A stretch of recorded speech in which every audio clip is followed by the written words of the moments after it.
where I'm at in the process right now, I don't want to do this anymore, which is a little bit crazy to say when I'm only on number 3.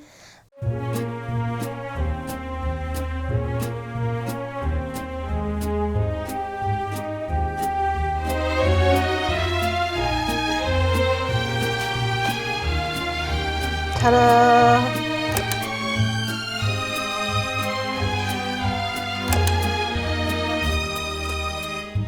We are on to the 3rd video and 3rd piece for my calendar. In the last video, I completed these 2. And in this video, I think I'm going to work on April's. Now, April has gone through a lot of change. When I first came up with this idea, I was going to do humans as the characters, not the animals. And so my first idea for April was feeding chickens. However, having Finn the fox feed the chickens feels too silly. Or maybe it's just silly enough. I'm not going to do that. Plus, not everyone has chickens. I understand that not all these chores can be universal. I mean, for Pete's sake, for January I did collecting firewood, which is definitely not a universal chore for people. However, chickens is not a universal chore. Not everyone has chickens. You know what is a universal chore though? Doing the dishes. And that's what I've switched April to. Okay, so I was browsing Pinterest looking for some inspiration, some photos that I can pull ideas from, use as references. For context, I think I've already talked about this, but when I use Pinterest for reference photos, I'm never just using one photo. I'm usually looking at a whole bunch of different pictures and using little pieces from all the different photos. So, for example, this is a weird way to show this. I have all of my ideas saved, and I will just pull pieces. So like, I kind of liked this awning situation for the January piece. And then I have a few different wood piles that I saved. I liked this axe in the log over here. I had like some stumps saved, some other examples. I was looking at how the snow would have fallen on the wood pieces if it was covered. This, I was looking at the trees in the background. Here's more stumps. This one, I liked the fence that was behind the wood pile. You get the idea. I'm not just copying one photo. I'm just pulling ideas from all kinds of ones. So for the dishes one, I was looking at some reference photos and I found this one, which I'm pretty sure is AI, so that's its own issue. However, when I saw this, I was like, oh, having the child there is pretty fun. And it got me thinking, should all these pieces only have one character in them? Should I add more? I don't know. I'm undecided. I like the consistency and the simplicity of it just being one character in each scene. But I also like the idea of there being interaction, like there being other characters. How cute would it be if there was Finn the fox and then a little fox doing the dishes together? I'm really undecided. I don't know which one I should do. Anyways, I saved a bunch of other photos doing the dishes, so I have some ideas for composition and structure. Definitely gonna go with kind of like a rustic, woodsy looking kitchen. So with that being said, I think I'm gonna do a little sketch before I actually start on the piece. I'm gonna do a little sketch in my sketchbook and experiment with the idea of having a little fox with the main fox. And if I like that idea, then we'll take it to the full picture, because I'm not gonna be able to just make a decision and know for sure.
like this composition. I think it looks good. I don't like this right here.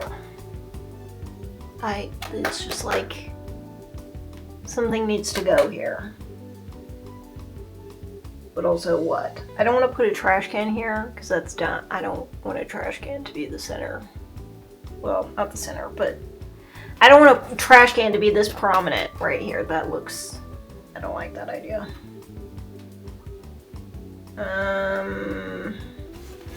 Maybe we just give it some texture, like there's some beadboard here or something.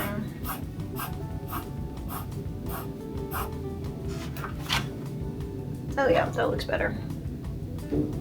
It's not just an empty hole. Okay, I think this looks good. I like this composition.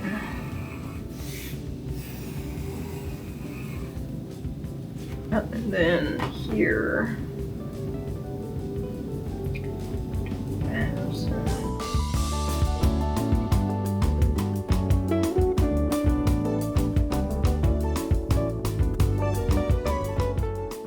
Okay, now I'm just getting lost in fun details. Me like it.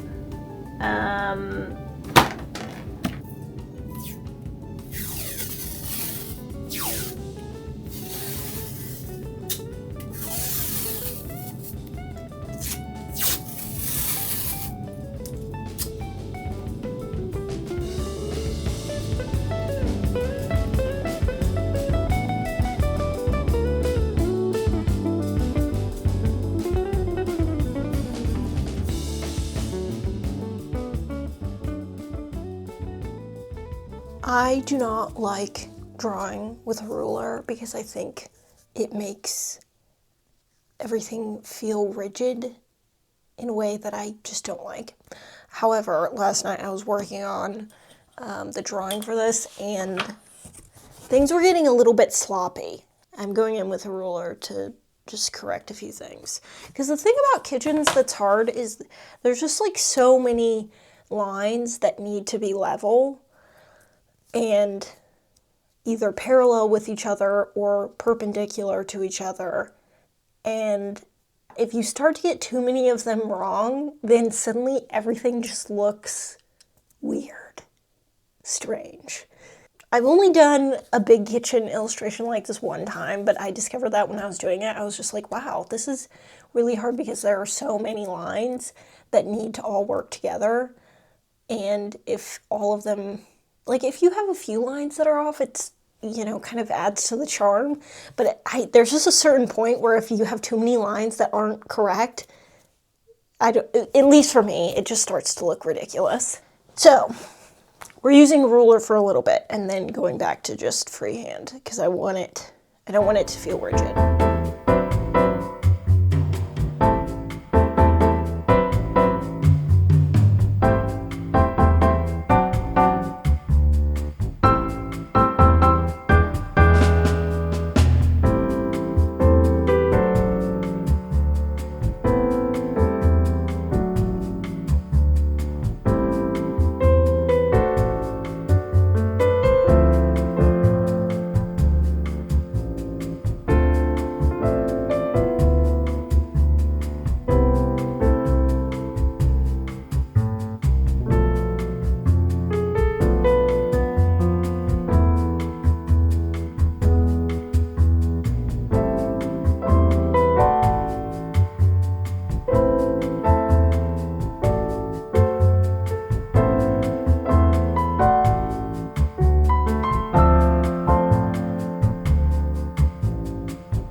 yesterday I finished the drawing. Where I'm at in the process right now, I don't want to do this anymore, which is a little bit crazy to say when I'm only on number 3, but what can I say? I don't have a very good attention span, and no matter how exciting or fun the project is, I lose steam. That's just the truth of the matter. I want to do other stuff. I want to get distracted and follow my whims and do whatever I want, which I think is overly romanticized. It's overly praised, the idea of following your passions and following your creative whims and letting the muse speak to you and, you know, whatever language you want to use. I think it's overly praised. Because honestly, following your creative whims is easy. It's very easy to just flit from thing to thing and do whatever I feel like doing. That is not hard at all. There is zero challenge in that. What's actually hard is saying you're going to do something creative that is going to take a lot of time and then actually following through and doing it. That's what's actually hard, not following creative whims. So of course, when something is hard, my instinct is to not want to do it, because none of us want to do hard things. But just because I don't feel like continuing on this project and I want to follow my creative whims and do something else does not mean that's what I'm going to do. I think it's important for your own brain, when you set out to do something, to follow through and do it. Especially as an adult in my stage of life, where there's not actually a lot of consequences to saying I'm going to do something and then not doing it. Obviously, like at my job, if I say I'm going to do something or I'm asked to do something and don't do it, then there's consequences. But in my own personal life, there's not a lot of consequences. Like if I just stopped doing this, it wouldn't matter. No one would care. But I think it matters to me, because I think when you tell yourself you're going to do something and then you give up, or you stop doing it just because you're lazy, you kind of reinforce this idea in your mind that you can't do hard things, which I think then later in life, when you do actually have to do hard things, when it's not an optional thing, I think it makes those hard things even harder, because you haven't mentally trained yourself to do hard things even when you don't feel like it. So I didn't mean to get all deep on you, but that's kind of how I'm feeling. I don't feel like doing this anymore, but I'm going to keep doing it anyway. Because I can do hard things, and so can you. Now, with that being said, I'm going to keep doing the underpainting situation that I was doing before.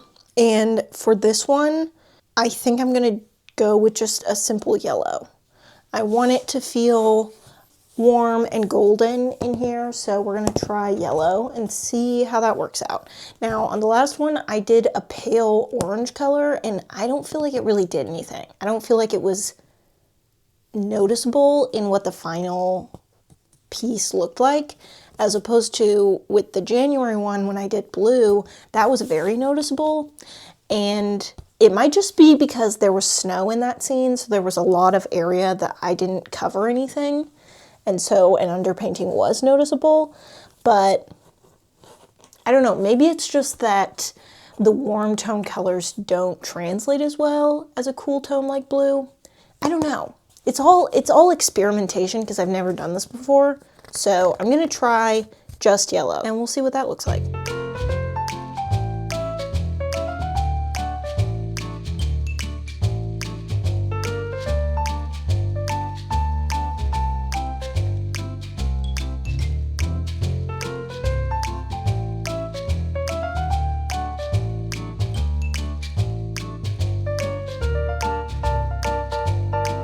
I know you've seen me make coffee a million times on this channel. What can I say? I'm a habitual person and I just do the same thing. However, there is an exciting change today because I've added something to my setup that makes coffee making that much more fun. And I think you're gonna like it.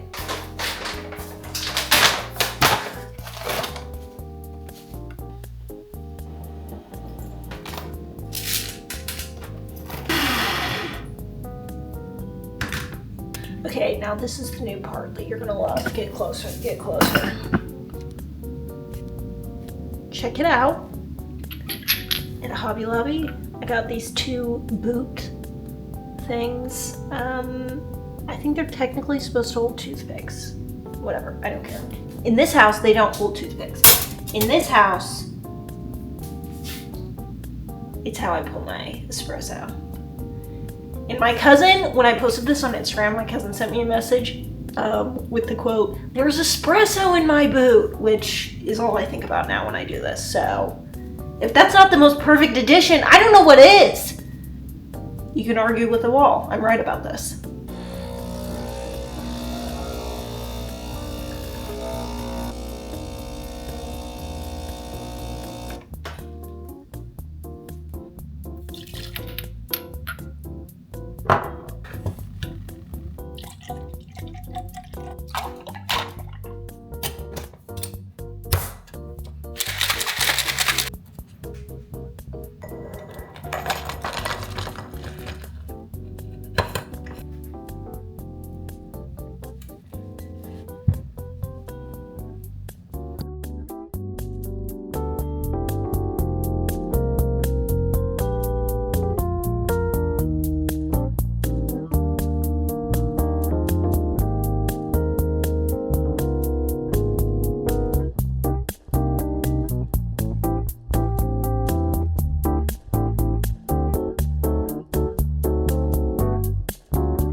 Number 3 is done.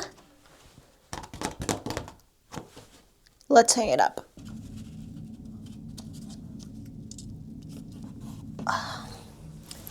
Ta-da! We finished April. 3, what am I doing? 6, 3 out of 12 are finished. That's all I have for this video. Thank you so much for watching. And come back next week and we'll paint number 4. I don't know which month I'm going to do yet, so you have to come back to see which month I do next.